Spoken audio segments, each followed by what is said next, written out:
Welcome back, Bond fans. Today, we're diving deep into one of Sean Connery's most iconic James Bond films, Thunderball from 1965. Let's explore how Thunderball turned into a true spectacle with underwater battles, thrilling spycraft, and Connery at his coolest. Let's get started. Thunderball is the fourth film in the James Bond series, directed by Terence Young. This time, Bond is on a mission to the sunny Bahamas to stop a criminal mastermind from holding the world hostage with stolen nuclear warheads. That mastermind is Emilio Largo, an intimidating Spectre agent with his signature eye patch and a shark-filled pool. With the stakes high and Bond surrounded by danger, this film has all the elements of classic Bond. The plot revolves around Spectre's plan to hijack 2 nuclear bombs and demand a ransom from NATO. Bond follows clues to NASA, where he meets Domino, Largo's stunning but conflicted mistress. As Bond investigates, he uncovers a web of deception, danger, and deep-sea treachery. One of the things that sets Thunderball apart is its underwater action. It was one of the first films to shoot extensive scenes underwater, and it looks incredible on screen. Director Terence Young used special underwater cameras to capture these scenes, showing Bond's daring and innovation in thrilling sequences that made audiences feel like they were swimming alongside him. Especially memorable is the climactic underwater battle between Largo's henchmen and Bond's allies, a challenging scene that took weeks to film but added an epic scale to the movie. No Bond film would be complete without gadgets, right? In Thunderball, we see some classics, like Bond's underwater breathing apparatus and a jetpack. These gadgets were futuristic for their time and fit perfectly into the 1960s spy craze. And let's not forget the Aston Martin DB5, returning after its debut in Goldfinger. The DB5 quickly became an icon, combining luxury and lethal capabilities that defined Bond's style. Sean Connery is at his prime here, balancing the cool, collected demeanor of a spy with moments of humor and sharp wit. His chemistry with Claudine Auger, who plays Domino, gives the film heart, while his scenes with Largo keep the tension high. Connery's portrayal cemented Bond's role as the ultimate spy. Thunderball was a massive box office hit and one of the most successful Bond films ever. It introduced viewers to Bond's world in a bigger, bolder way and left a lasting legacy in action cinema.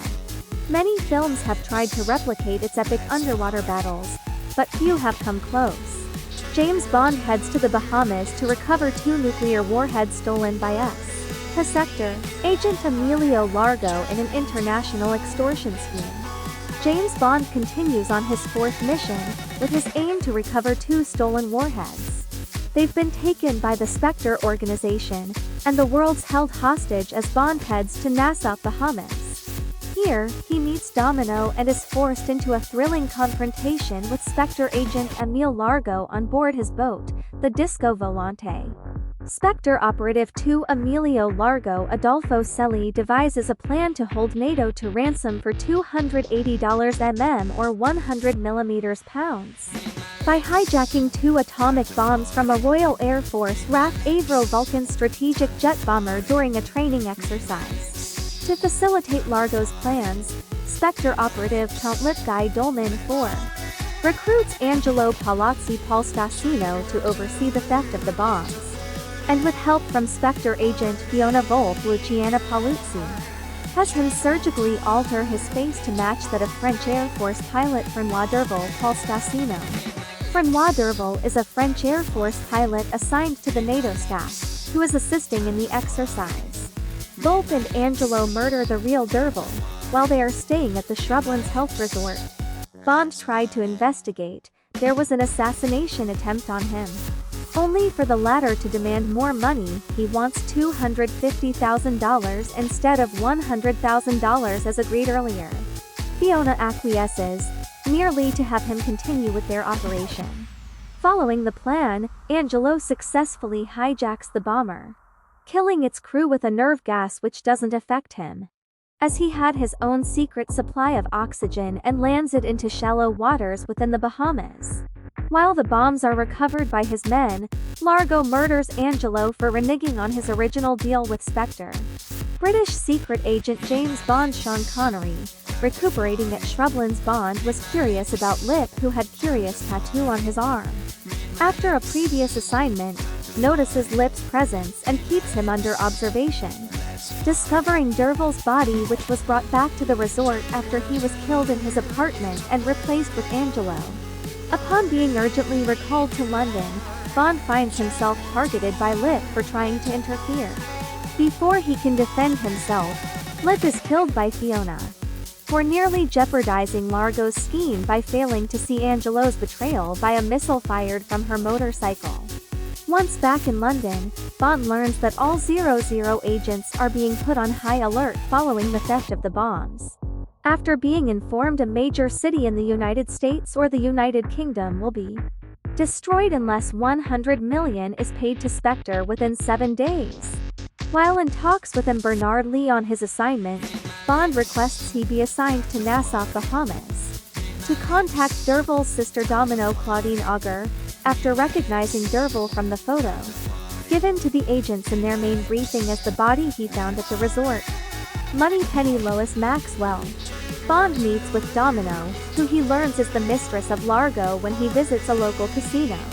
Both men recognize each other as adversaries and engage in a tense cat and mouse game while still pretending ignorance of each other's true nature. Following their initial meeting, Bond meets with his friend, CIA agent Felix Leiter Rick Van Nutter, fellow agent Paula Kaplan Martine Beswick, and Mi-6 Quartermaster Hugh Desmond Llewellyn, to receive equipment to help with finding the bombs, including an underwater infrared camera and miniature underwater breathing apparatus. Investigating Largo's ship, Disco Volante, he notices an underwater hatch beneath her that intrigues him. Largo could have sent a whole team through that hatch to retrieve the bombs, and nobody would have seen a thing. But Bond is discovered and attacked by Largo's henchmen. They pursue Bond with hand grenades, but Bond manages to escape them and gets to shore. The next day, he visits Largo at his estate during the night when Paula went missing, only to find that Paula had been abducted and committed suicide before she could talk. Forced to escape, Bond reaches his room to find Volp in his bathtub. He wants to attend the Jenkinu celebration, as Largo is going to be there, but Volp tries to keep him in his room. Bond evades Largo's men when they come to pick him in his room. He is shot during his escape and Volp is able to track him to a dancing club, killing Volp in the process. Volp corners Bond on the dance floor where he was hiding in the crowd, but when Largo's men shoot at Bond, suspecting the bombs were brought to the area, Bond and Leiter search for the Vulcan and find it camouflaged underwater, along with the body of Angelo. Upon returning to the island, Bond reveals to Domino that her brother was killed by Largo and gets her to help him search Disco Volante. However, Largo catches her in the act and has her imprisoned. Meanwhile, Bond replaces one of Largo's men, as Spectre prepares to move the bombs, and manages to learn where one of them is being moved to Miami. Before being forced to escape, he is locked inside the underwater cave where the bombs were stored, but manages to find a back way out of there. Contacting Leiter, he had swallowed a radioactive location beacon which Leiter followed in a copter. The pair gets the U.S. Navy to intercept Disco Volante and recover one of the bombs, which was still on the underwater craft being used to transport the bombs. Bond pursues Largo and grabs hold of Disco Volante, which had the other bomb, as she sheds the rear half to become a hydrofoil to escape. Bond gets on deck, defeats Largo's men and fights Largo, but Largo gets the upper hand and is about to shoot Bond. When Domino kills Largo in revenge after his hired nuclear physicist frees her, he did not like the fact that Largo was prepared to torture Domino for information. The group quickly flees Disco Volante just barely before her destruction. So, whether you're a die-hard Bond fan or just discovering this classic, Thunderball is a must watch for its adventurous spirit, stunning visuals, and unforgettable Connery moments. Thanks for watching. Don't forget to like, subscribe,